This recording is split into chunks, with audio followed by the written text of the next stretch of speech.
আমার মসজিদে তো মুসল্লি কমে যাচ্ছে, কিছু একটা করতে হবে। মুসল্লিদের ডাকতে হবে, মুসল্লিদের আসলে কাছে যাওয়া হচ্ছে না, ডাকা হচ্ছে না। মুসল্লিদের ডাইকে মেকে মসজিদে নিয়ে আসতে হবে। হ্যাঁ, তাহলে একটু বিকালেরটাই দাওয়াতি কাজ শুরু করবো আমরা ইনশাল্লাহ। আসসালামু আলাইকুম। ওয়ালাইকুম আসসালাম ওয়া রাহমাতুল্লাহ। আসসালামু আলাইকুম। ওয়ালাইকুম আসসালাম ওয়া রাহমাতুল্লাহ। আসসালামু আলাইকুম। ওয়ালাইকুম আসসালাম ওয়া রাহমাতুল্লাহ। আচ্ছা হুজুর, এই দুইটা লোক সালাম দিয়ে চলে গেল, আপনি কারণে সালামের উত্তর দিলেন না, কি করতে বুঝলাম না তো আমি। আসলে প্রথম জন যে সালাম দিছে তার সালামের কিন্তু আমি উত্তর দিছি। হ্যাঁ, প্রথম জন তো সালামের উত্তর দিল, কিন্তু পরে দুইজন। হ্যাঁ, পরে দুইজন সালাম দিছে।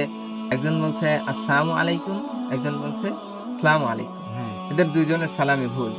একজন বলতেছে যে আপনার উপরে গজব আসুক, একজন বলতেছে যে আপনার মৃত্যু আসুক।